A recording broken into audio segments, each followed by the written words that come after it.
মুহূর্তে আমরা কলকাতার মার্কুস স্ট্রিটে আছি। আপনারা জানেন যে বাংলাদেশের প্রচুর মানুষ বিভিন্ন কাজে, কেউ এমার্জেন্সি কিংবা অন্যান্য কাজে কলকাতায় আসেন, এবং এই মুহূর্তে যারা রয়েছেন কলকাতায় তাদের সঙ্গে কথা বলার চেষ্টা করব। দেশের যা পরিস্থিতি তাতে আপনাদের কি বক্তব্য, কি চাইছেন? দেশের যেই পরিস্থিতি আছে বর্তমানে, এই স্বৈরাচার সরকার 15 বছর 7 মাস যাবৎ অনেক জুলুম নির্যাতন করছে সাধারণ মানুষের উপর। আজকে সেই বিজয় হয়েছে আমাদের এই বিজয়ের কারণে আমরা অনেক খুশি, আনন্দিত। এই সরকার 15 বছর যাবৎ অনেক জুলুম করেছে মানুষের উপর, নিরীহ মানুষের উপর অনেক অত্যাচার করছে, বিভিন্ন কারণে মানুষ মারছে। এই ক্ষমতা থাকার জন্য অনেক মানুষ মারছে, শুধু একটা দুইটা ঘটনা না। 2009 সালে ক্ষমতায় আসছে, ক্ষমতার আসার পর থেকেই ওরা মানুষ মারছে। এখন কি চাইছেন? এখন আমরা দেশে যাচ্ছি শান্তি। এখন শেখ হাসিনা পদত্যাগ করেছে, পালিয়েছে, এখন দেশে শান্তি আসবে।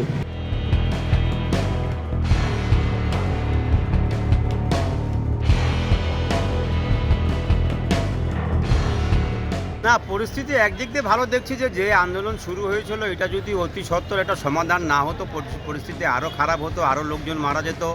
এখন যেহেতু হাসিনা সরকার পদত্যাগ করছে, একটা নিশ্চয়ই একটা কোনো সিস্টেমের দেশটা হতে চলবে। তারপরে একটা গণতন্ত্র পর্যায়ে আপনার ইলেকশন হবে, ইলেকশনে ম্যান্ডেট নিয়ে যারা ক্ষমতায় আসবে তারা অবশ্যই দেশ ভালোভাবে পরিচালনা করবে। আশা করছি সামনে ভালোই হবে।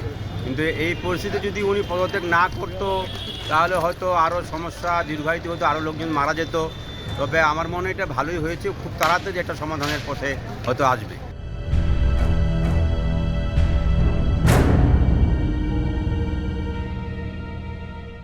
এটাকে অনেক দিনের প্রত্যাশা ছিল, আমাদের বাঙালিদের সবার প্রত্যাশা ছিল এটার অবসান হোক, এবং সবাই খুব খুশি, আমাদের দেশে সবাই খুশি, আমরাও খুশি, খুব খুশি।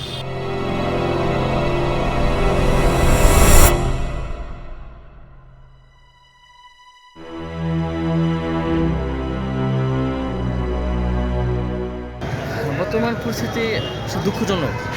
আমার দিক থেকে বিষয়টা মানে দুঃখজনক এবং একটু ভয়ের ব্যাপারও আছে। কারণ দেশের জনগণ শান্তিতে না থাকলে, দেশ যদি শান্তিতে না থাকে, যেই পরিস্থিতি হোক ওটাই খারাপ। আমি চাচ্ছি যেটাই হচ্ছে যেন পরবর্তীটা যেন ভালো হয়, দেশের জনগণ যেন শান্তি। কারণ আমরা যারা সাধারণ মানুষ আছি এদেরই কিন্তু ঝামেলা। আপনার যে কোনো দল বলেন, যাই বলুন না কেন, বা উচ্চ ফ্যামিলি বা উচ্চ পর্যায়ে যারা আছে তাদের কোনো সমস্যা নেই। সমস্যা হচ্ছে আমাদের মতো মধ্যবিত্ত ফ্যামিলির মানুষের জন্য সমস্যাটা। এটা হচ্ছে বড় চিন্তার বিষয় এবং এটাই ভয়ের বিষয়।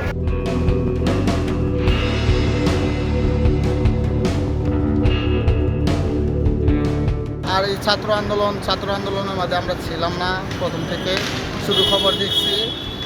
এছাড়া কীরকম রাষ্ট্র চাই, রাষ্ট্র সবাই চাই যে স্বাভাবিক একটা রাষ্ট্র চাই, আমরা চাই আমাদের রাষ্ট্র স্বাভাবিক হোক।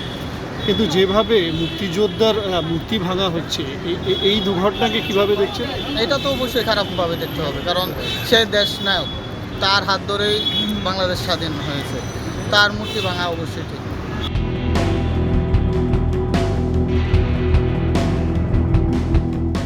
যারা ভুল করছে তাদের নিয়ে আন্দোলন করা হোক, তাদেরকে বিচারে আনা হোক, এটা আমিও চাইছি, সবাই চাইতেছে, ঠিক আছে। কিন্তু ওই মুক্তি ভাঙবে, রাষ্ট্রীয় সম্পদ নষ্ট করবে, এটা তো আসলে দেশের ক্ষতি।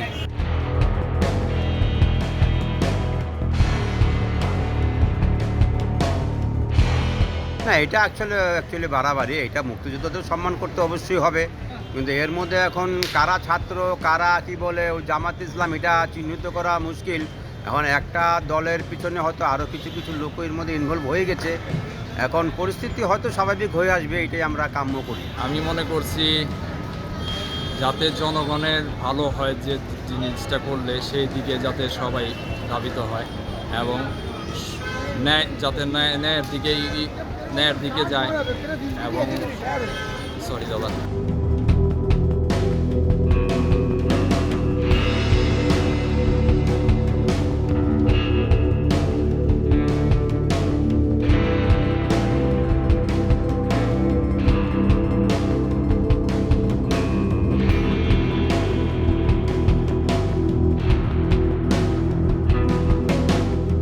বাংলাদেশে কীরকম যে সরকার আসলে দেশে মানে দুর্নীতিমুক্ত সরকার দরকার, যে সরকার এসে দুর্নীতির বিরুদ্ধে লড়বে, আপনার প্রশাসন থেকে শুরু করে সমস্ত দিকে কি বলে যে ন্যায়পূর্ণ যে একটা বিষয় থাকে ওটা থাকবে।